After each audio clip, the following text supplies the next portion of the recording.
Hey everyone. My name is Carl.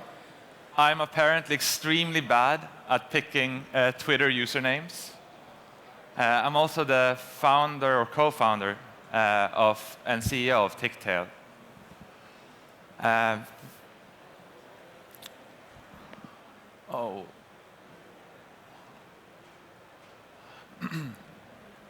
Very few companies, I think, have an exact image and time point when they were started or created.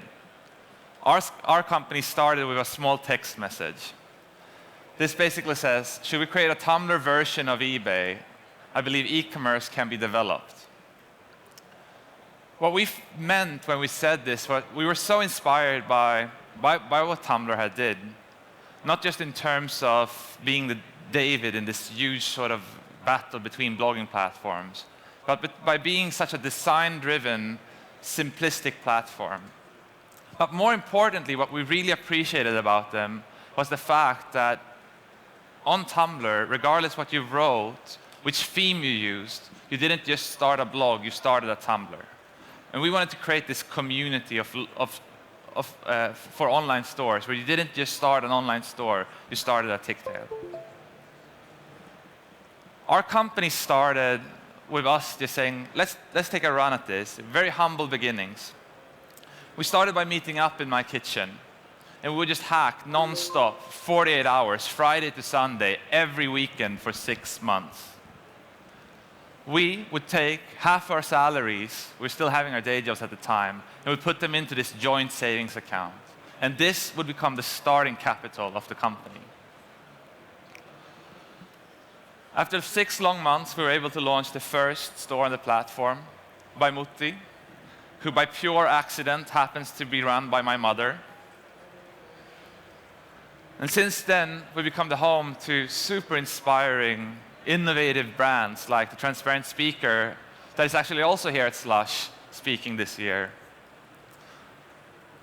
As well as global brands like Lufthansa that use the platform not as their sort of pure e-commerce platform, but as a way to create combined marketing and online sales.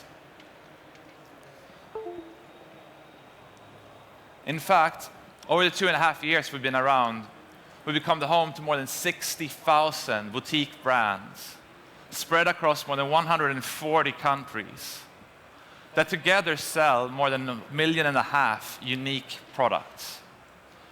This is just a sort of time slot of plotting out that growth.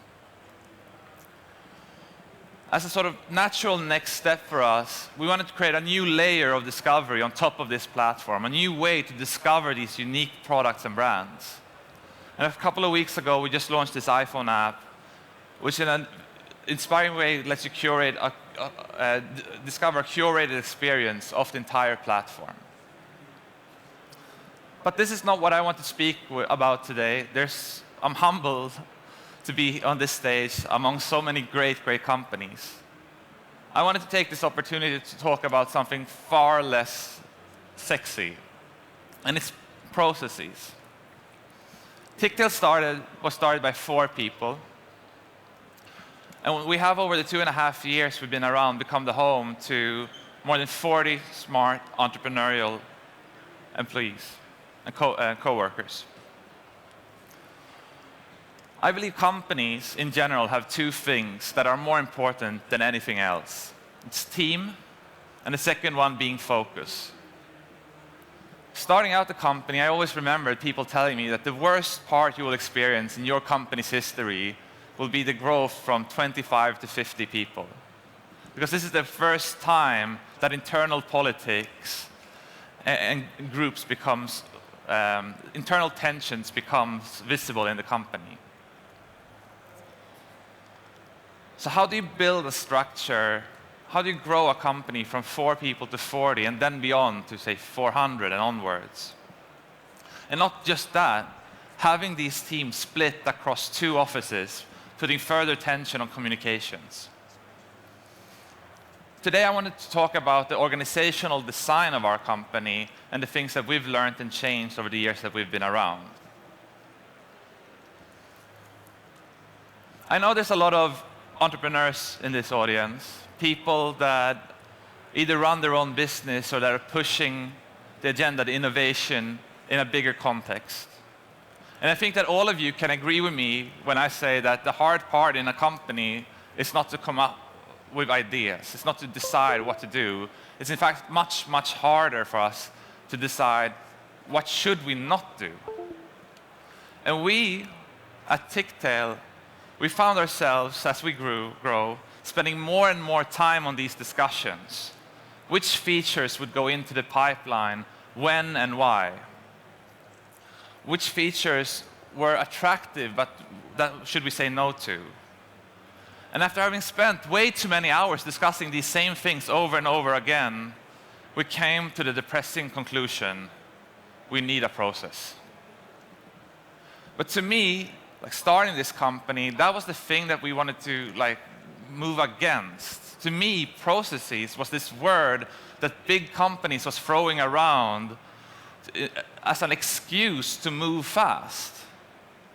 Now we have to go through this processes, policies. These are the things that you want to avoid in a fast-moving startup. But then the second way you could consider it is that process is in fact the foundation, the structure that the companies that can continue to be innovative as they grow establish.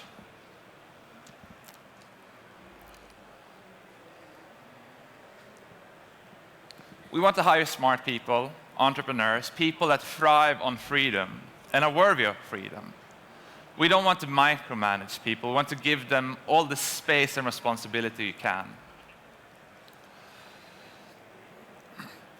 Andy Grove, the former CEO of Intel, once said, "If you don't know where you're going, you'll not get there." So while you want to give people ultimate responsibility, the ability to decide what they should work on a day-to-day basis, you want to create a structure where everyone moves towards the same direction. This same man was also the founder of a framework called OKRs. Tictail started working with OKRs after having seen this video that I recommend everyone that are interested in these sort of things to see. It's by Google Ventures.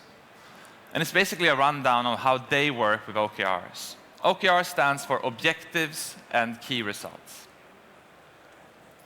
The idea is that each company's direction and vision can be decided by these two things.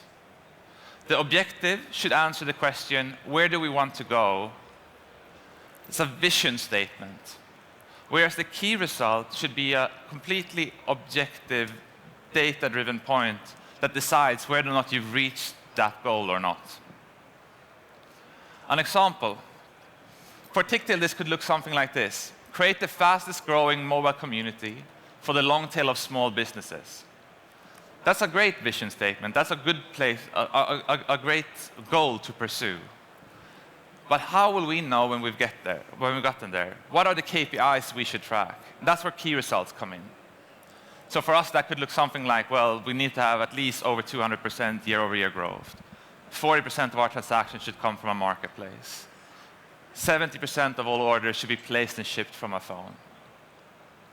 And the important thing when you set OKRs is that you don't set features, because features aren't worth anything. It is what those features accomplish that is interesting. The idea is that OKR should be a trickle-down system. So on a company level, you have one objective. That should inform each team in the company what their objective and their respective key results should be. And then finally, in each team, each member of that team can set their own objective and their own key results. This is the way Google uses OKRs. I think it's important to not just trust any process blindly. I think it's important to realize that all companies are different. At Tictail, we decided to lose that third layer of personal objectives and instead focus much more on very, very small, fast-moving teams. We wanted to create a place where, inspired by how we started, being just 4 people working the weekends, almost never having to have meetings because we're all just automatically synced. We decided teams should never be more than 5 people, but never less than 3 people. And they should always be autonomous. So what does that mean? Well, in any given team in our organization, you have at least like 2 engineers and 1 designer, and then you build on top of that. And you don't share resources amongst the team. You let them work as a startup within the company. We then take all of the teams in the entire company. These are all the teams in our company. And they add all of their OKRs to this shared Google Drive so that they're available and transparent to everyone and anyone in the company. This includes me as well, as the CEO of the business. This way, everyone can see, regardless which office, what are people working on currently. The way people add their OKRs, the way we've structured this is by a 4-square, divided into priorities, confidence, upcoming, and health. And we ask of each team to answer this 4-square on a weekly basis, not as a means to just for reporting, but to force the teams to have this conversation on a weekly basis. Priorities this week. What are the 3 most important things you've done this week that moves us towards the objective? This could look something like this. These are old priorities of mine. You have OKR confidence, which is basically how confident are you that you're going to reach your key results and objective. You have the upcoming. What are other things that are happening in the company that will affect the efficiency of your team? And then finally, you have health, which is just a subjective measurement of what's the quality of the work you're doing right now. And it's up to you to decide. Are you feeling stressed? Is the quality of the code we're writing not good enough? And it looks like this. I see that I'm running out of time, so I'm going to rush through these things. The final slide is just make it yours. Like, we started working with OKRs in September last year, and it's been the most important change we've made towards becoming a truly efficient product organization. We're able to iterate at a much faster pace, and the only thing I would have wished is that we started earlier. But we've also changed OKRs. It's not based purely off the structure that first inspired us. We've made it our own platform. And that's it. Thank you all very much.